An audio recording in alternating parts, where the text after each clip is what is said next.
자, 그러면 17쪽에 부동산의 특성과 속성으로 가도록 하겠습니다. 특성, 속성은 기본서 내용이 너무 방대할 수 있으니 요약집으로 봐도 충분하지 않겠나. 그런 생각을 잠깐 해보게 되네요. 예. 기본서 굳이 뭐 이런 내용들은 기본서 안 봐도 요약집으로도 충분합니다. 교재 17쪽. 자, 부동산의 특성은 크게 종류가 두 가지가 있습니다. 자연적 특성이라는 게 있고요. 인문적 특성이라는 게 있습니다. 자연적 특성은 토지 자체가 지니고 있는 특성이라면 인문적 특성은 토지에 인간이 개입된 이후에 나타나는 특성입니다. 자연적 특성을 대표할 수 있는 말이 물리적으로 뭐뭐하는 것이 불가능하다 이렇게 얘기를 해야 돼요. 불가능하다. 인문적 특성은 경제적이라는 말을 쓰기도 하고요. 똑같은 말로 용도적이라는 말을 쓰기도 해요. 그리고 얘는 뭐뭐하는 것이 가능하다 이렇게 표현하는 겁니다. 그럼 물리적으로 이동이 불가능하다 부동성이고요. 물리적으로 감가가 불가능하다 영속성이고요. 물리적으로 공급이 불가능하다 부증성이고요. 물리적으로 대체가 불가능하다 개별성이고, 물리적으로 분할이 불가능하다 인접성이 됩니다.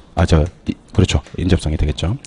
근데 인문적으로 가보면요, 토지는 다양한 용도로 제공이 가능하다. 용도의 다양성입니다. 맞죠? 예. 병합 분할이 가능하다. 병합 분할의 가능성이고요. 절대적 위치는 변화될 수가 없지만 상대적 위치는 얼마든지 변경이 가능하다 하는 것을 위치의 가변성이라고 합니다. 그래서 시험 지문에서 틀린 답을 빨리 찾는 요령 중에 이런 용어 내용들을 정해 놓으시면 참 좋아요. 예를 들면 토지는 경제적 공급이 가능하다. OX, X. 경제적 뒤에는 미쳤나봐. 예. 다시. 예. 토지는 물리적 공급이 가능하다. OX, X. 물리적 뒤에는 반드시 뭐가 온다? 불가능이 온다. 다시. 토지는 용도적 공급이 불가능하다. OX, X. 용도적 공급은 가능하다. 이렇게. 그러니까 물리적 뒤에 나오는 단어들과 경제적, 용도적 뒤에 나오는 단어들만 가지고도요, 지문이 맞다 틀렸다는 걸 대본에 알 수가 있습니다. 우리가 다 한 방에 알 수가 있어요. 그러니까 물리적 뒤에는 꼭 안 된다, 불가능하다는 말이 나와야 되고요. 경제적, 용도적 뒤에는 무조건 가능하다, 된다 이런 표현이 나와줘야 된다는 겁니다. 자, 그러면 이걸 가지고 지문 한번 구성해 볼게요. 자, 이동, 감가, 대체, 그 다음에 공급, 이렇게 내용을 가지고 한번 정리해 보겠습니다.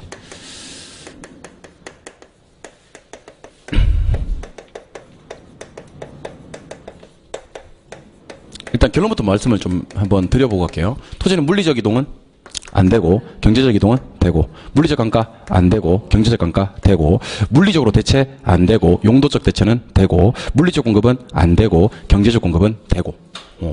토지가 물리적 이동이 안 되는 이유는 무슨 성? 부동성. 이거 절대적 위치라 그래요. 절대로 이동할 수 없는 것이다. 근데 경제적 이동은 돼요. 인접지가 바뀌는 거예요. 쓰레기 매립장에 있다가 공원으로 바뀌는 거예요. 그러면 위치가 좋아지죠? 이런 걸 상대적 위치라 그래요. 최근에는 상대적 위치가 훨씬 더 중요한 세상이 되어버렸어요. 토지는 물리적 감가가 안 되죠? 무슨 성? 영속성. 근데 주변 상황이 바뀌면 경제적 감가는 되죠? 예, 무슨 성? 인접성. 인접지가 바뀌면 가능해요. 물리적으로 바꿀 수가 없잖아요. 무슨 성? 개별성. 물리적으로는 개별성 때문에 바꿀 수가 없어요. 근데 용도적으로는 대체할 수 있어요? 인근 지역이 있어야 됩니다. 대신에 무슨 성? 인접성. 이렇게 공부하시면 됩니다. 물리적으로 안 된다고 했던 것들은 전부 다 자연적 특성을 띄우면 돼. 부동성, 영속성, 개별성. 좀 이따 부증성도 띄우겠지만, 경제적, 용도적으로 된다라고 하는 것들은 무조건 인접성 때문이에요. 그러니까 인접성 이놈은 원래 특성으로 분류할 때는 자연적 특성으로 분류를 하는데, 인문적 특성의 성격도 가지고 있는 좀 이렇게 애매한 놈으로 봐야 됩니다. 근데 딱 하나는 공급에 와서는요, 물리적 공급이 안 되는 건 부증성이잖아요. 근데 경제적 공급이 되는 이유는 용도의 다양성이에요. 요것만. 그럼 이렇게 하면 되겠네. 물리적으로 싹 다 안 되는 것들이 경제적으로 싹 다 되는 건 무슨 성인데? 인접성인데, 어디서 오면? 공급에서 오면 인접성이 아니고 이번엔 무슨 성? 용도의 다양성. 근데 이 얘기는 좀 해봐야 됩니다. 토지는 물리적으로 공급이 전혀 안 된다고 얘기를 해요. 그래서 물리적 공급은 불가능하다. 그래서 물리적 공급 곡선은 수직, 그러니까 완전 비탄력적입니다. 근데 경제적 공급은 얼마든지 가능합니다. 경제적 공급은 뭐 때문에? 용도의 다양성 때문에 용도 전환할 수 있는 거거든요. 경제적 공급은 가능하다. 용도의 다양성 때문에 용도 전환한다. 그래서 얘는 우상향한다. 그렇게 얘기를 합니다. 그래서 그 토지가 이렇게 보시는 건, 바다가 육지로 바뀌는 것도 토지량이 증가된 것으로 보지 않아요. 용도가 전환된 것으로 보는 겁니다. 그래서 물리적 공급이 불가능하다. 부증성에는 예외가 없다. 심지어 바다가 육지로 바뀌는 것도 우리 부동산학에서는 토지의 절대량이 늘어난 것으로 보는 것이다. 아니면 용도가 전환된 것으로 보는 것이다. 용도 전환이다. 물리적 공급에 예외 없다 하는 거 기억하시기 바랍니다. 한 장을 넘겨볼게요. 넘겨보시면 이제 18쪽에 부동성, 영속성, 부증성, 개별성, 인접성에서 토지의 자연적 특성에 파생되는 현상들이 5개가 쭉 나옵니다. 그죠? 요것들 중에서 특히 진하게 처리되어 있는 내용들은 반드시 기억하셔야 됩니다. 반드시. 진하게 처리되어 있는 내용들은 반드시. 칠판 보세요. 18쪽. 자, 먼저 부동성 때문에 벌어지는 일. 영속성 때문에 벌어지는 일. 부증성 때문에 벌어지는 일, 개별성 때문에 벌어지는 일, 인접성 때문에 벌어지는 일들을 지금부터 하나씩 소개를 다 해드릴 겁니다. 근데 이거는 뭐 제가 도와드리는 측면보다도 여러분들이 반복해서 보셔야 돼 사실은. 제가 도와드릴 수 있는 부분이 분명히 있을 것 같아서 정리를 일단 좀 해보도록 할게요. 부동성 때문에 부동산 시장은 전국적으로 형성이 됩니까? 국지화됩니까? 국지화된다. 국지화를 꼭 기억하셔야 됩니다. 부동산에서는. 국지화. 국지화란 말을 다른 말로 바꾸면요. 지역마다 따로따로 시장이 다 형성이 된다는 거예요. 그래서 시험 지문에 지역이란 말이 뜨면 무조건 부동성이에요. 무조건. 그러니까 일단 지역이란 말이 떠 있고 부동성이 있는지 없는지부터 확인하셔야 됩니다. 지역마다 지역 분석, 지역 간에 이런 말이 뜨면 무조건 부동성이에요. 그러니까 지역이란 말이 뜨면 부동성이다. 이것도 완전 기억을 하시면 좋겠고. 하나 더. 활동 3종 세트가 나와요. 부동성에서. 임장활동, 정보활동, 중개활동 기억납니까? 특히 임장활동은 부동성. 이게 시험에 자주 나오는 내용들입니다. 그 다음에 시장 3종 세트. 시장 3종 세트. 부동산 시장은 추상적 시장도 되고 구체적 시장도 되잖아요. 근데 완전 불완전을 물었을 때는 불완전 시장이라는 거지. 시장 3종 세트가 나와도 부동성입니다. 그리고 유명한 것도 하나 있어요. 외부 효과와 지역 분석. 외부 효과와 지역 분석. 그러니까 인접지가 나에게 주는 영향이 외부 효과니까 나는 움직이지 않아서 그 영향을 다 봤거든. 외부 효과. 그 다음에 인접지를 분석하는 걸 지역 분석이라고 하거든요. 근데 이거 따로 외울 필요가 없지. 아까 제가 뭐 뜨면 지역 뜨면 무조건 부동성이라고 했으니까. 근데 얘는 좀 이따 인접성할 때도 나올 거예요. 자, 그래서 시험에 잘 나오는 거 한번 볼까? 외부 효과와 관련이 있는 토지의 특성을 얘기해봐라. 그러면 첫 번째 무슨 성이 나와주고 부동성, 두 번째는 인접성. 이 두 가지 같이 기억하시기 바랍니다. 그래서 다른 건 몰라도 돼요, 사실은. 근데 국지화, 임장활동, 정보활동, 중개활동, 추상적, 구체적, 불완전 시장, 그 다음에 외부 효과, 지역 분석, 특히 지역이란 말이 때문에 무조건 부동성이다. 이거는 어떤 일이 있어도 기억하셔야 되는 내용들입니다. 거의 답은 여기서 다 결정됩니다. 영속성 가볼게요. 토지는 물리적으로 감가가 돼야 안 돼요. 그냥 감가 그러면 안 돼, 이제는. 뭐가 안 돼? 물리적 감가가 안 돼. 물리적 감가가 안 되면 재생산 이론이 적용되지 않거든요. 그럼 재생산 이론 먼저 한 번 더 알려드리겠습니다. 재생산 이론이 시험에 뜨면 재가 체크가 되면 좋겠어요, 저는요. 재. 자, 생산된 재화를 소모시키고 나면 다시 만들어요. 그러면 뭐가 돼야 재생산하는 거지? 소모가 되면 재생산하는 거지. 그래서 우리 재생산 이론을 뭐라고 하냐면 소모를 전제로 하는 재생산 이론 그래요. 그 뭐가 전제가 될 때? 소모가 되면 재생산하는 건데 토지는 소모돼 안 돼? 안 돼. 재생산할 필요가 없지. 그러면 토지는 재생산할 이유가 없는 게 생산 안 되기 때문인가요? 소모 안 되기 때문인가요? 그렇지. 재생산은 생산과 관계없는 거예요. 생산 관계없는 거고 소모가 안 되니까 다시 만들어낼 필요가 없다는 거지. 그래서 이거는 영속성이에요. 알겠죠? 예. 그 다음에 수명이 짧아 길어? 길어. 그럼 남한테 빌려줄 수 있겠네. 무슨 시장? 임대차. 물건이 무조건 남게 되겠네. 무슨 시장? 재고. 재고 시장이 발달합니다. 그 다음에 가치 보존력이라고 한번 써볼까요? 부동산은 가치 보존력이 뛰어납니까? 그럼 투자재로서 선호가 되겠네? 예. 그 다음에 하나 더. 따라해봐요. 장기. 장래. 예측.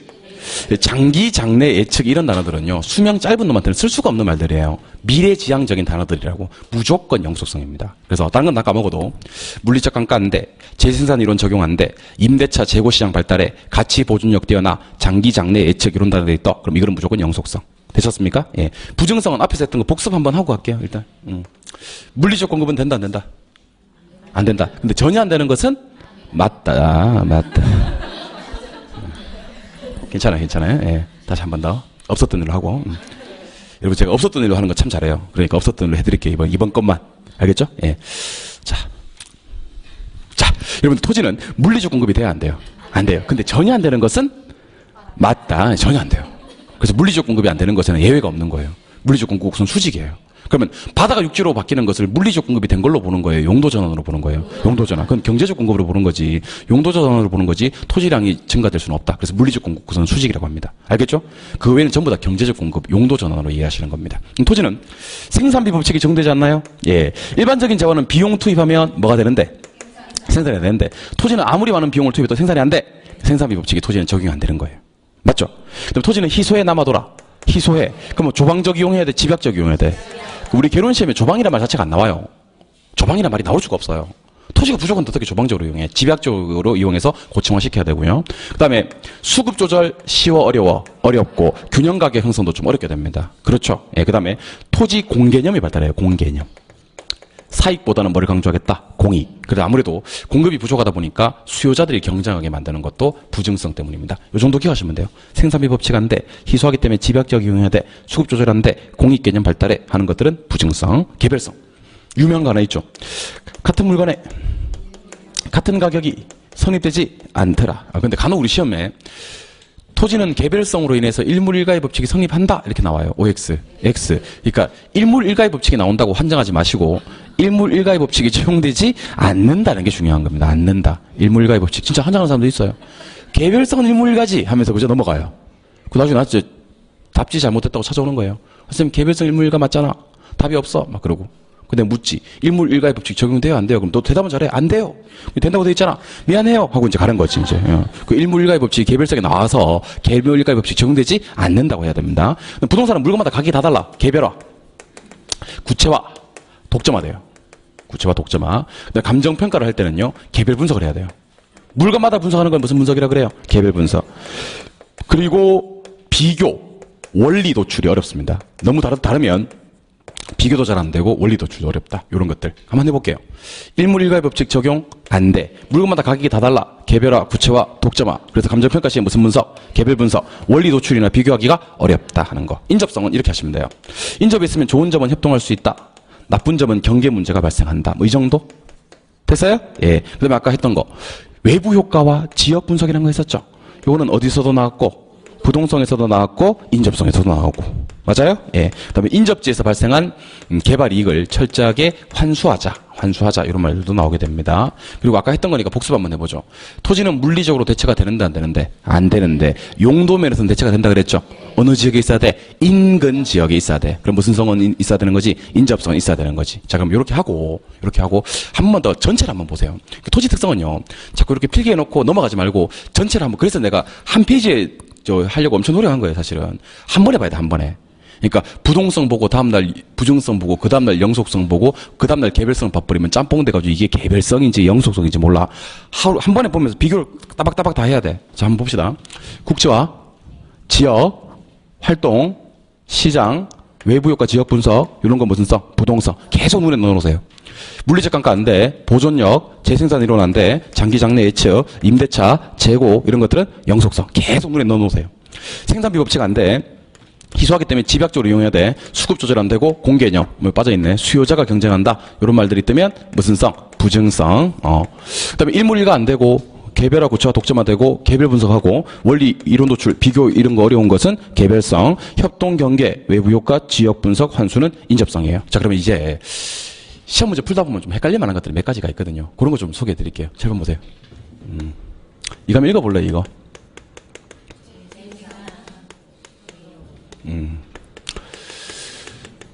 요거 한번 읽어볼래요, 요거?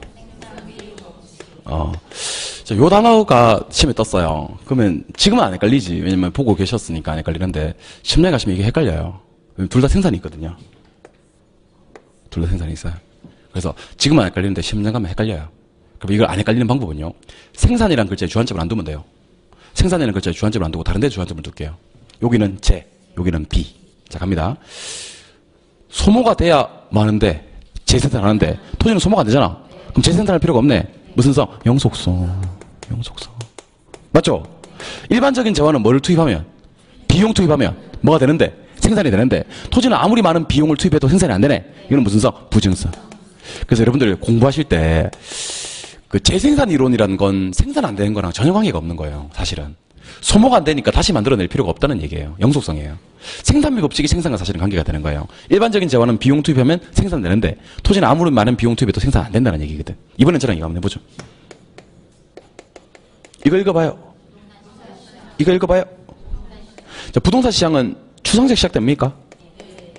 구체적 시장도 됩니까? 하지만 완전 불안전 중에서 무슨 시장이야? 불안전 시장 맞습니까? 예, 또 부동산 시장은 임대차 시장이 발달합니까? 써도 안 없어지니까 재고 시장이 발달합니까? 그럼 비교해야 돼 이거. 같은 시장이라도요. 추상적, 구체적, 불안전 시장은 부동성이야. 무슨 성? 부동성. 근데 임대차 재고 시장은 부동성 관계 전혀 없어요. 영속성이에요. 영속성. 그래서 같은 시장이라도 임대차 시장과 재고 시장 요거 하고 그 다음에 추상적, 구체적, 불안전 시장으로는 구분을 해야 됩니다. 나중에 짬뽕 되면 큰일 난다니까. 다시 추상, 구체, 불안전은 무슨 성? 부동성. 임대차, 재고는 영속성. 이번엔 저랑 이거 한번 해보죠. 자, 부동산은 지역마다 가격이 다 다른가? 지역마다? 두 번째, 부동산은 물건마다 가격이 다 다른가? 물건마다? 물건마다 가격이 다 달라요. 지역마다 가격이 다른 걸 뭐라고 하는지 아세요? 국제화라 그래요. 지역화라 그래요. 부동산 물건마다 가격이 다 다른가? 이걸 뭐라고 하냐면 개별화라 그래요. 독점화라 그래요. 그럼 감정평가를 할 때 지역마다 가격이 다 다르면 어떻게 해야 되겠어요? 지역 분석해야 돼. 맞죠? 그럼 감정평가할 때 물건마다 가격이 다 다르면 개별 분석해야 돼. 무슨 성이요? 무슨 분석이요? 개별 분석이에요. 맞죠? 그런데 요거는 부동성이고 요거는 개별성이에요. 달라요. 여러분 지역마다 가격 다른 거하고 물건마다 가격 다른 거하고는 다르다고. 그래서 문제 풀다가 이거 암기할 필요가 전혀 없어. 제가 아까 뭐 뜨면 이 지역이란 말이 뜨면 무조건 부동성. 그래서 내가 얘기했던 거예요. 지역이란 말이 뜨면 부동성이에요. 그러면 물건마다 개별, 개별 분석 이런 말이 뜨면 무슨 성? 개별성. 그래서 이건 대꾸로 기억하세요. 대꾸로. 어감이 좀 비슷한데 좀 달라요. 자 보세요. 지역마다 가격이 달라요. 국지화, 지역화, 세분화, 지역 분석 이런 건 무슨 성? 부동성. 물건마다 가격이 달라요. 개별화, 구체화, 독점화, 개별 분석 이런 것들은 개별성이 되는 겁니다. 그러니까 지역마다 가격이 다른 특성, 국제화되는 특성, 지역 분석해야 되는 특성, 이건 부동성. 됐어요? 예. 물건마다 가격이 다른 특성, 개별화되는 특성, 개별 분석해야 되는 특성은 개별성. 그래서 공부하실 때 재생산 이론 안 되는 거 영속성, 생산비 법칙 안 되는 거 부증성 구분하시고요. 부동산 시장 추상적, 구체적, 불안전 시장은 부동성, 임대차 재고 시장은 영속성 구분하시고요. 그다음에 그 지역마다 가격이 달라. 지역화, 국지화, 지역 분석은 부동성, 물건마다 가격이 달라. 개별화, 독점화, 개별 분석 이런 것들은 개별성. 이렇게 비교해 두시면 토지 특성에서 절대로 틀리는 일이 없어요. 인문적 특성은 요약집 보면서 정리할게요. 그냥 요약집 보면서. 19쪽. 토지 인문적 특성. 용도의 다양성이라는 표현이 있습니까? 다른 건 몰라도 되고 1번을 제일 우리가 중점을 두고 기억을 하셔야 됩니다. 무슨 이용이요? 자, 부동산을 이용할 때는 최유효 이용을 해야 됩니다. 최유효 이용. 1등으로 이용 한번 해보자는 겁니다. 용도가 다양하기 때문에 그중에서 가장 적합한 한 놈을 뽑아내자. 이게 최유효 이용이에요. 두 번째, 토지는 물리적 공급은 가능해요? 불가능해요? 불가능한데 무슨 공급이 된다? 경제적 공급. 용도의 다양성 때문에 경제적 공급이 됩니다. 그 외에 적지론, 가격 다원설 이런 건 눈도장만 찍어요. 병합 분할의 가능성. 병합 분할의 가능성은 용도의 다양성을 지원해주는 기능인데요. 규모를 키울수록, 합필하고 분필할수록 좋은 걸 갖다가, 규모의 경제, 플로테이지, 한정 가격, 이런 얘기도 합니다. 참고하세요, 그냥. 위치의 가변성. 자, 절대적 위치는 변화될 수가 없지만, 상대적 위치는 얼마든지 변경이 가능하죠. 이때 사회적 위치가 변할 수가 있고, 경제적 위치가 변할 수가 있고, 행정적 위치가 변할 수가 있는데, 사람 관련돼서 위치가 변하면 사회적 위치가 변했다 그래요.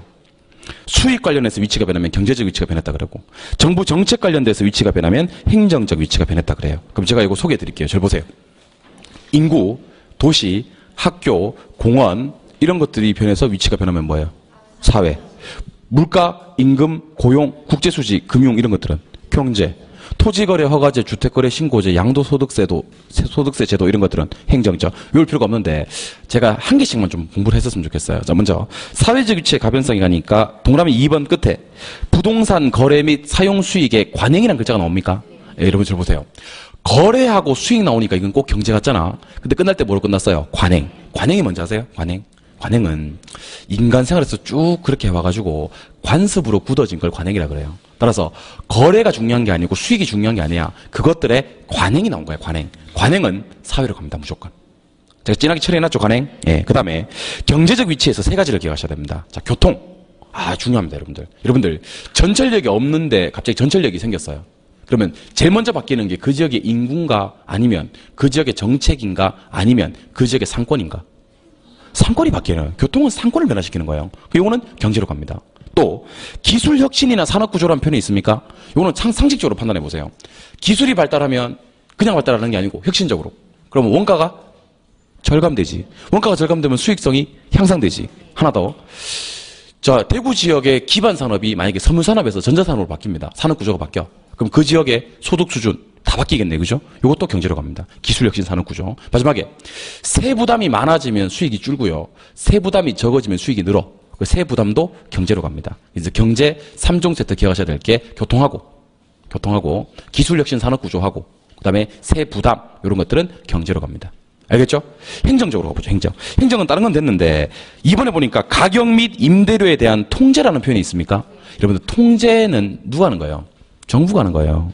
앞에 아무리 가격과 임료가 있어도 통제는 정부가 하는 거예요. 행정으로 갑니다. 그다음에 세제 있습니까? 세제는 뭘 말하는 거냐면 세금 제도를 얘기하는 겁니다. 제도는 정책이니까 행정으로 가는 겁니다. 그래서 같은 세금이라도 세 부담은 아까 뭐였어요? 경제. 세제는 뭐였어요? 행정. 이렇게 구분하시면 좋을 것 같아요. 다시 위치는 몇 가지로 변한다? 세 가지. 부동산 거래나 사용 수익의 관행은 뭐예요? 사회. 교통이나 기술혁신 산업구조 세부담은 경제. 가격 임료 통제나 세제는 행정. 이렇게. 그리고 기타 특성에 가시니까 5번에 고가성이라는 표현이 있습니까? 이건 좀 봐야 돼요. 제일 밑에. 기타 특성 제일 끝에 고가성. 자, 부동산은 가격이 싸다 비싸다? 비싸다. 그럼 판매자와 구매자를 몇 명으로 만든다? 소수. 시장이 진출입하기가 곤란하고 뭐가 필요하다? 부채. 이게 필요한 단어들은 전부 다 진하게 만들어놨네. 이럴 수가 없어요. 이럴 수가. 소수, 곤란, 부채 다 기억하시기 바랍니다. 한 장 넘겨보시기 바랍니다. 넘겨보시면 부동산의 특성 총 망라해 놓은 내용이 나오니까요. 이것도 진하게 처리되어 있는 거 위주로 다시 한번 읽어드리고 넘어갈게요. 그냥 넘어가기 섭섭해서 그래요. 다시 한번 읽어드릴게요. 부동산 진하게 처리되어 있는 것만 볼게요. 예, 국지화, 임장활동, 외부효과 지역 분석, 시장 3종 세트 정도. 됐어요? 예, 영속성, 재생산 이론한데 임대차 재고, 가치 보존력, 장기 장래 예측 이 정도는. 됐어요? 예. 부증성은 아무리 많은 비용 투입해도 생산이 안 돼. 생산비 법칙 안 되고 물리적 공급 곡선이 그래서 어떤 모양이다? 수직. 토지를 이용할 때는 어떻게? 집약적. 누가 경쟁한다? 수요자. 이 정도. 또 합니다.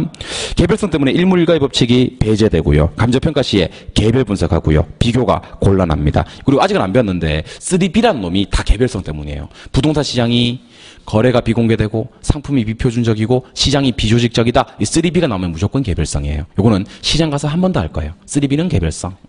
인접성은 협동, 경계, 환수, 외부효과, 지역분석, 용도면에서 대체 요 정도. 인문적 특성은 한 개만 보면 되네요. 여기 보니까. 용도의 다양성에서 무슨 이용하고 최유효 이용하고 경제적 공급하고 딱딱 진하게 만들어놨잖아요. 그죠? 그것만 굵직굵직한 것만 테두리 잡아서 기억하시면 됩니다. 오른쪽. 부동산의 속성이라는 표현이 나옵니다. 부동산의 속성. 칠판 한번 보시고 내용 정리 이렇게 해보도록 하겠습니다. 칠판이요. 21쪽. 오늘은 수업을 수요 공급 이론도 일부 나갑니다. 오늘 혹시 총론만 할 거라고 생각하셨던 분들은 총론은 빨리 끝낼 거예요. 최대한 빨리 끝내고 수요 공급에서 적어도 유량 저량 수요 법칙 공급 법칙 정도까지는 가야 안 되겠나 싶어요. 그래야지 다음 주에 수요 공급을 갖다가 다른 중요한 탄력성 이런 거 있잖아. 왜? 탄력성. 대보독. 정열중. 이거 있잖아. 왜? 수요만 변화시키고 공급만 변화시키는 거 있잖아. 요래 여기 있잖아. 이거 자세하게 다음 주 하지 그랬어. 덜 있잖아. 이거. 뭔지도 모르죠. 예, 아무튼 그런 걸 자세하게 하기 위해서 오늘 총론을 좀 최대한 빨리 끝내야겠습니다. 자, 실판요. 부동산의 속성. 지금까지 봤었던 것은 부동산의 특성이고요. 부동산의 속성을 보도록 하겠습니다. 속성은 총 종류가 5가지가 있어요. 자연으로서의 부동산. 자연. 그 다음에 공간부터 할까요? 공간으로서의 부동산. 자연으로서의 부동산. 위치로서의 부동산. 환경으로서의 부동산. 자산으로서의 부동산. 이렇게 5가지가 있습니다. 그러니까 부동산의 속성에 어떤 것들이 있느냐 5가지는 이렇게 암기하시면 됩니다. 여러분들 중국을 대표하는 학자가 공자죠. 공자. 중국을 대표하는 학자입니다. 공자가 어떤 사람인지 아세요? 저처럼 강의하러 다니는 사람이에요. 물론 저하고 스케일은 비교가 안 되겠지만 그분은 강의라고 다니는 사람입니다. 근데 생각해 보세요. 저 같은 경우는 뭐 대구 가고 대전 가고 이렇게 강의하는데도 밥을 제때 못 챙겨 먹는데, 공자 같은 경우는 그 넓은 중국 대륙을 전부 다 강의하러 다니면 밥을 제때 챙겨 먹겠어, 안 챙겨 먹겠어? 못 챙겨 먹겠지. 그래서 뭐 역사적으로 이게 확인된 사실은 없지만 공자는 제 생각에는 만성 12지장 괴항에 시달리지 않았겠느냐, 뭐 그런 생각을 한번 해보게 됩니다. 그래서 암기할 때 공자는 위환자다 이렇게 얘기를 하시는 거예요. 위환자다. 공자가 위가 안 좋아. 위가 딴 데는 다 좋아요. 근데 공자는 위가 안 좋지 않나. 그래서 공자 위환자, 공자 위환자. 그 제 여학집 순서가 공자 위환자 순서예요. 공자 위환자. 공자는 위환자다. 그러면 부동산의 속성이 5가지가 있습니다. 이런 것도 좋아하는 사람이 있어요. 이런 거 좋아하는 사람이에요. 이런 거 너무 막 자다가 일어나서 재밌어 하고 또 자고 또 이런 사람이 있어서 그래요. 예. 자, 그러면 공이 뭐예요? 공이 공간, 자연, 위치, 환경, 자산 이렇게 5가지가 있습니다. 7번 보시죠. 공간으로서의 부동산은 3차원 공간을 따지는 거예요. 3차원 공간. 그러니까 수평, 공중, 지하 따지면서 토지 소유권이 어디에 미치고 어디에 안 미치는지 이런 거 좀 확인해 볼 거예요.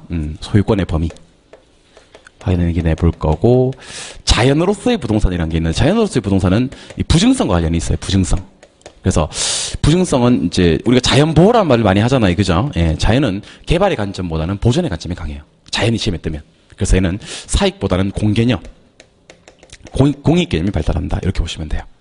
위치는 마샬이라는 사람은 위치를 강조했어요. 마샬은 위치 강조했고, 허드라는 사람은 접근성을 강조했습니다.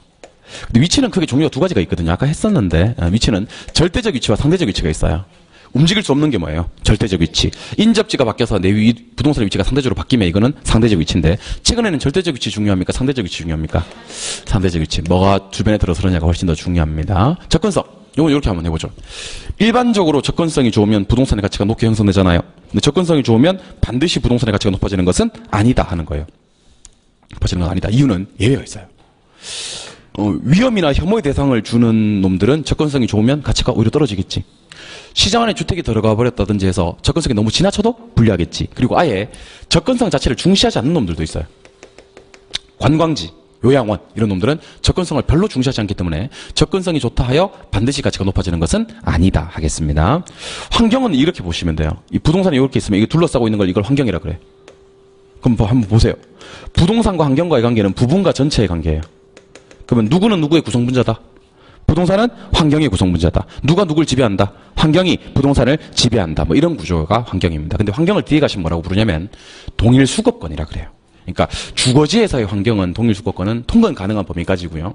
상업지는 배후지까지고, 공업지는 생산성, 비용성에 대체성 있는 지역까지다 이런 얘기를 하거든요. 여기서 우리가 기억해야 될 건 그게 아니고, 환경은 무한대로 확대가 된다? 아니면 경계가 있다. 차단된다. 무한대로 확대되는 것은 아니다. 자산은 공익보다는 사익이 좀 더 강조되는 관점입니다. 이거는 됐습니다. 됐고. 그럼 우리가 여기서 제일 중요한 건 공간이거든요. 그래서 우리 공간에 대해서 정리를 좀 해보도록 할 거예요. 그래서 교재를 잠깐 보고 갈게요. 교재 21쪽. 21쪽에 가시면 부동산의 속성 해서 5가지가 나오는데 굵직굵직한 것만 다시 한번 제가 읽어드릴게요. 공간은 3차원 공간 봐야 돼요. 그리고 부동산 소유권의 범위 보고요. 이거 보면서 좀 이따가 사적 공중권 하면서 TDR 개발권 양도 제도도 확인을 할 거예요. 자연은 개발 쪽보다는 보전 쪽, 그리고 토지 공개념 쪽에 관심을 가지시면 되고, 위치는 마샬의 위치, 허드의 접근성을 따진 다음 마샬의 위치 중에서 절대적 위치와 상대적 위치를 볼 거고요. 인접성에 따른 환경은요, 부분과 전체의 관계로 부동산을 부분으로 두고 환경을 전체로 두고 무한대로 확대되는 건 아니고 차단된다 정도만 이해를 하시면 됩니다. 그래서 그 밑에 내려가시니까 자연이 있는데 그건 건너뛰고요. 위치 한번 볼 거예요. 위치 보고 계십니까? 예. 위치 동그라미 3번으로 가시니까 접근성이 좋다 하여 반드시 가치가 높아지는 것은 아니다. 이렇게 돼 있죠? 예. 거기 보니까 예외적인 상황이 쭉 나와 있습니다. 위험, 혐오 대상, 너무 지나쳐도 분리, 중시되지 않는 부동산도 있음, 이 정도. 위치를 평가할 때 절대적 위치와 상대적 위치가 있는데, 이동이 불가능한 부동성 때문에 야기되는 위치는 절대적 위치, 이동 가능한 인접성 때문에 야기되는 위치는 상대적 위치. 근데 부동산은 무슨 위치에 따라?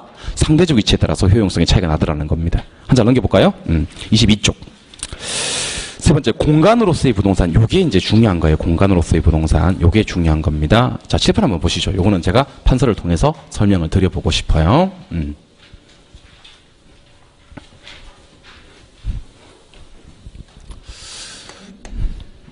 공간. 자, 부동산 소유권의 범위부터 한번 소개를 드리겠습니다. 자, 부동산 소유권의 범위를 크게 둘로 구분하거든요. 하나는 내용적 범위에 따른 구분이 있고요. 또 하나는 공간적 범위에 따른 구분이 있습니다. 자, 소유권의 범위를 내용적 범위로 구분하면요. 점유권, 사용권, 처분권이라는 게 있어요. 소유권의 범위를 공간적 범위로 구분하면요. 지표권, 지하권, 공중권 이렇게 구분하는 겁니다. 근데 소유권의 내용은요. 사실 이거 개론에서 다루는 건 아니고 민법에서 다루는 거예요. 민법에서 소유권이 말할 수 있습니까? 그럼 뭐 점유할 수 있고 뭐 사용 수익 할 수 있고 처분할 수 있고 뭐 그렇다. 그래서 내용적 범위는 민법에서 보고 개론에서 이것만 봅니다. 공간적 범위. 자, 그러면 우리가 이제 밟고 있는 요거를 수평공간이라고 하거든요. 수평공간 위의 공간을 공중공간이라고 하고 수평공간 아래 공간을 지중공간 또는 지하공간이라고 해요. 이때 수평공간 이용할 수 있는 권리를 지표권, 공중공간 이용할 수 있는 권리를 공중권, 지중공간 이용할 수 있는 권리를 지하권 이렇게 얘기를 하고요. 뭐 참고로 요 세 가지는 삼천 공간이고 특히 이 중에서 요 놈이랑 요 놈을 입체 공간이라고 합니다. 근데 뭐 입체 공간하고 삼천 공간하고 구분 없이 쓰는 경우도 많고요. 공중권을 크게 둘로 구분했을 때 사적 공중권과 공적 공중권으로 구분이 됩니다. 자, 먼저 소유권 안 미치는 공적 공중권부터 볼게요. 항공권, 전파권, 소유권 미쳐 안 미쳐? 안 미쳐. 맞죠? 예. 일조권, 조망권, 소유권 미치고 안 미치고? 미치니까 청구할 수 있는 거예요.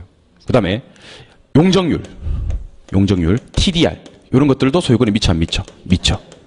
됐어요? 예. 근데 그 용적률 같은 경우, TDR 같은 경우는 지하권과는 관계가 전혀 없다는 것도 알아야 됩니다. 왜냐하면 공법 시간에 배우시겠지만 용적률 산정할 때 지하권과 산입하지 않거든요. 그 용적률을 인근 토지로 옮기는 게 TDR이란 말이야, 그죠? 용적률 TDR은 지하권과 관계가 없고 공중권과 관련이 있으며 그 중에서 사적 공중권과 관련이 있다 이렇게 보시면 됩니다. 지하권론도 똑같아요. 사적 지하권과 공적 지하권이 있는데 여러분들 저기 지하수 먹으면 돼야 안 돼요? 돼요. 암기 그렇게 하세요. 지하수는 먹어도 돼 이렇게 암기하세요. 광물은 먹으면 돼야 안 돼요? 광물은 먹으면 안 돼요. 광물은 먹으면 위환자 돼요. 위환자. 위세척해야 돼요. 그러니까 이렇게 암기하세요. 지하수는 소유권 먹어도 된다. 미친다. 광물을 먹으면 안 된다. 소유권이 안 미친다. 이렇게. 이때 사적 지하권과 공적 지하권을 구분하는 깊이를 한계심도, 대심도라고 합니다. 요 이내는 소유권 미치기 때문에 보상하고 한계심도 아래 지하 사용에 대해서는 보상할 필요가 없다 하겠습니다. 이렇게 해서 우리 부동산 소유권이 미치는 범위 또는 미치지 않는 범위 이렇게 구분해 주시면 좋겠고요. 물에 관한 권리에 대해서 가볍게 한번 소개를 해드릴게요. 물에 관한 권리는 크게 유역주의라는 게 있고 선용주의라는 게 있습니다. 유역주의는 물을 골고루 씁시다 하는 주의로서 습윤 지역에서 행하여지는 물의 사용주의예요. 선용주의는 먼저 온 사람이 독점적으로 물을 쓰고 남는 물이 있다면 그 다음 사람이 쓰자는 주의로서 건조지역에서 쓰는 주의인데 참고로 우리 민법에서는 유역주의를 채택하고 있어요. 우리나라에서는 유역주의를 채택하고 있다. 근데 유역주의라고 해서 무조건 똑같이 쓰자는 얘기는 아니에요. 좀 조심하셔야 될 게 이렇게 하천이 이렇게 흐르잖아요. 그죠? 하천에 인접해 있는 놈들을 우리는 유역지 소유권자라 그래요. 유역지 소유권자. 요게 갑이고 요게 을이면 얘 둘은 유역지 소유권자. 근데 인접해 있지 않은 병이 있지 않습니까? 병을 갖다 우리는 뭐라 부르냐면 비유역지 소유권자라 그래요. 그러니까 유역주의라는 것은 물을 골고루 쓰자는 주의인데 하천에 인접해 있는 유역지 소유권자끼리만 동등한 용수권을 갖자는 거예요. 인접해 있지도 않은 놈들까지도 동등한 용수권을 주자는 얘기는 아닙니다. 얘들이 물을 쓰고 합리적으로 사용할 만큼의 물만 남겨주면 된다는 주의예요. 그래서 모든 토지 소유자가 동등한 용수권을 갖자는 주의가 유역주의입니다. 그러면 X가 되는 거예요. 인접해 있는 유역지 소유권자끼리만 동등한 용수권을 갖고 인접해 있지 않은 비역지 소유권자들은 합리적으로 사용할 만큼만 남겨주면 되지 똑같은 사용을 한다는 건 아니다 하는 주의입니다. 그리고 하천이 이렇게 있어요. 하천이 이렇게 있을 때 갑이 여기 살고 있고요. 을이 여기 살고 있어요. 근데 이 하천이 이게 이제 물이 흐르고 있는 거야. 하천이 배가 왔다 갔다 할 수 있대. 항해가 가능하잖아. 하천 소유권을 개인에게 준다 안 준다? 안 줘. 그럼 어디까지 주냐면 가장자리까지만 소유권을 줘요. 항해가 뭐 할 때는 가능할 때는. 그러면 하천은 국유자산이 되는 거고 항해가 불가능할 때는 중앙선까지 소유권을 연장시켜 주는 거지. 갑, 을 불가능할 때는. 그래서 항해가 가능하냐 불가능하냐를 가지고 소유권을 어디까지 줄 건지 정하는 거예요. 그러니까 이렇게 생각하시면 돼. 배가 왔다 갔다 할 수 있을 때는 이 하천의 소유권을 개인에게 준다 안 준다? 안 준다가 가장자리예요. 배가 왔다 갔다 할 수 없을 때는 개인에게 소유권 준다, 안 준다? 준다가 가장자리입니다. 아시겠죠? 이렇게 해서 하천 물밑 토지 소유권까지가 정리가 되시면 되겠고, 그게 22쪽이고요. 마지막 23쪽 관련된 내용하고 마무리를 지을 거예요, 총론은. 그리고 우리가 4시간 동안 수업했던 내용이 1시간 반 정도 하면 끝이 나네 보니까. 1시간 반 정도 하면. 그러니까 요약 특강은 진짜 중요한 것만 뽑아서 수업을 할 겁니다. 진짜 중요한 것만 뽑아서. 그리고 최대한 내용은 축약해서 요약을 하고 기출 지문을 좀 많이 봅시다. 기출 지문을 좀 많이 보면서 요거 했던 게 지문을 어떻게 구성이 되는지를 자꾸 판단하다 보면요. 공부 시간 대비 효과는 가장 큰 사람이 될 거예요. 그러니까 우리 그동안 공부 어떻게 많이들 하시냐면요. 공부는 많이 하시는데 점수가 안 나오는 공부를 많이 하셨거든요. 근데 우리 그러지 말고 공부는 적게 하더라도 점수가 많이 나오는 그런 공부를 하시기 바랍니다. 그런 측면에서 참 좋은 교재예요. 그러니까 이 동영상으로 수업 들으시는 분들도 이런 좋은 교재는 혼자만 알고 있지 말고, 그건 범죄. 혼자 말지 말고 주변에 공부한다는 사람이 있으면 혹시 제 강의를 안 듣더라도 이런 거 하나 구입해서 주고 그러면 복 받아요. 그렇게 하시기 바랍니다. 참 좋은 교재예요. 어떻게 이런 교재가 나왔을까요, 지금? 그죠? 혼잣말이에요. 칠판 보세요. 개발권 양도제도. 자, 일단 개발권 양도제도 같은 말로 뭐라고 부릅니까? TDR. 우리나라에 실시되고 있는 정책은 어디서 실시되는데요? 미국에서 실시되는 정책입니다. 우리나라 아니다. 미국이다. 나라 아니고 미국이다. 자, 그럼 요거부터 하고요. 이번엔 두 번째 그림 한번 그려볼게요. 여기 개발이 가능한 지역이에요. 여기는 문화재 보호구역, 보전지역이고요. 자, 그럼 대답하세요. 요 지역 지금 개발됩니까? 개발 가능한 지역에 A가 토지를 가지고 있거든. 근데 이 지역의 지가가 높대. 낮대, 높대. 그럼 얘는 고층 건물을 짓고 싶겠어, 안 짓고 싶겠어? 지으면 떼돈 버는 거지. 근데 정부가 규제를 약하게, 심하게 버리는 겁니다. 그럼 처음에는 개발을 많이 하게, 못하게. 요만큼만 지어, 너. 이렇게 하는 겁니다. 그럼 얘는 개발을 더 하고 싶은 욕구가 있겠어, 없겠어? 일단 TDR 제도가 실시되기 위한 전제 조건입니다. 전제 조건이 어느 지역에, 개발 지역에 뭘 묻든지 화살표시 위로 옵니다. 지가는 쌀 것, 비쌀 것. 규제는 약할 것, 강할 것. 그래야지 일단 TDR 제도가 실시되고 말고 할 수 있습니다. 그러니까 무슨 말 하고 싶냐면 제가 여기 지가가 싸. 그러면 얘는 건물을 안 짓고 싶어. 그냥 농사 짓는 거야. 두 번째, 처음부터 한 20층 짓게 만들어줬어. 그래 놓고 얘한테 뭐라고 하냐면, 야, 너 저기 쟤한테 사올래? 그러면 난 충분한데? 이런 얘기를 한다는 겁니다. 그러니까 처음에는 지가가 높은 지역에 규제를 심하게 해서 개발을 많이 못하게 만들어 놔야 됩니다. 한편 일로 옵니다. 이 지역 토지 소유자들은 토지를 가지고 있습니까? 소유권이 있나? 어디 있나? 자기 지역에, 보전 지역에. 근데 뭘 못해? 개발을 못해. 그럼 소유권으로부터 뭐를 분리시켜가지고, 개발권만 분리시켜가지고 여기다가 뭐를 양도한다? 개발권만 양도하는 거예요. 그러니까 시험에 제일 많이 나오는 지문 중에 하나가 보전지역의 토지 소유자들이 입은 손실을 개발지역에다가 소유권 부여한다. OX. 소유권은 본래 자기 지역에 가지고 있어요. 가지고 있고 개발권을 양도하는 겁니다. 또 이렇게 나오기도 합니다. TDR 제도는 공중권을 임대차하는 것이다. OX. X. 임대차하고 임대료 받아먹는 제도가 아니고 아예 팔아먹는 거예요. 여러분들 양도하고 임대차하고 구분할 줄 알죠? 양도하고 임대차를 구분 못하는 건 내 잘못이 아니거든. 이거는 민법 잘못이에요. 그러니까 이건 양도하는 거지 임대차하는 게 아니에요. 그럼 양도하고 그럼 얘가 얘한테 추가적으로 개발권 획득하겠지. 그럼 얘한테 뭐 해주는 거예요? 보상해 주는 거예요. 그럼 정부가 돈 많이 들어갔어요? 안 들어갔어요? 안 들어갔어요. 이걸 시장기구를 통한 보상이라 그래요. 뭘 통한 보상? 그래서 TDR에서 절대로 나와서는 안 되는 말이 공적 자금이라는 말이 나오면 안 돼. 알겠죠? TDR은 지하권과는 관계가 있고 없고 공중권과 관련이 있잖아. 그런데 무슨 말이 나왔어? 보상. 아마 공적 공중권이었으면 보상 자체에 문제가 생기지 않았을 겁니다. 무슨 공중권? 사적 공중권이었기 때문에 보상이라는 말이 나오는 거야. 알겠죠? 그럼 TDR 제도 실시하면 얘 개발할 수 있나? 얘 개발할 수 있나? 여기서는 못하지만 옮겨서 할 수 있잖아. 뭐가 맞아 이제? 형평성이 맞아. 그럼 TDR 제도는 뭐를 추구하기 위한 정책이다? 형평성을 추구하기 위한 정책이에요. 맞죠? 하지만 이 지역에 자꾸 이렇게 요래 이렇게 되면 교통혼잡 문제, 일조권 조망권 문제, 통풍 채광 문제 등의 효율성이 떨어지는 약간 비효율적인 토지용이 될 수가 있는 그런 문제가 생길 수도 있다 하겠습니다. 되셨습니까? 예. 그래서 정리를 한번 해볼게요. 23쪽 그 개발권 양도제도 TDR 목적. 개발이 가능한 지역의 토지 소유자들에게 개발 이익을 해와서 환수해 와서 보전지역의 토지 소유자들에게 그 손실을 보상하는 겁니다. 예. 일단 우리나라에서 실시되는 정책은 아니고요. 토지용이 규제가 되면 토지용을 못할 거 아니야. 그러면 그 지역에 소유권으로부터 개발권만 뭐해서 분리해서 개발권만 개발이 가능한 지역으로 많은 거다. 양도한다. 근데 양도가 된다 하더라도 정부가 돈이 드는 건 아니고 누구를 통해서? 시장기구를 통해서 보상하는 뭐를 활용하는 방법? 사적공유권을 활용하는 방법입니다. TDR 제도가 원활하게 시행이 되려면 개발지역에 일단 지가가 뭐하고? 높고 규제는 강화돼야 됩니다. 뭐를 추구하기 위한 정책이나 성을 추구하기 위한 정책이나 효율성에 문제가 생길 수 있다. 여기까지가 부동산학 총론이었습니다. 총론. 조금 쉬었다가 하나 넘기시면 부동산학 총론 최근 10년간 자주 출제되는 지문정리, 자출지 요 지문들을 갖다가 하나하나 다 뜯어보고요. 뭐 이런 게 뭐 많이 어렵진 않아요. 여기서는요. 많이 어렵진 않고 시험에 어떤 것들이 나왔는지 한번 다 뜯어보고 해설까지를 한번 해보는 시간 갖고 수요 공급 일부 그러니까 유량과 저량 그 다음에 수요 법칙과 공급 법칙 정도까지는 개념 잡는 시간을 갖도록 하겠습니다. 쉬겠습니다. 네.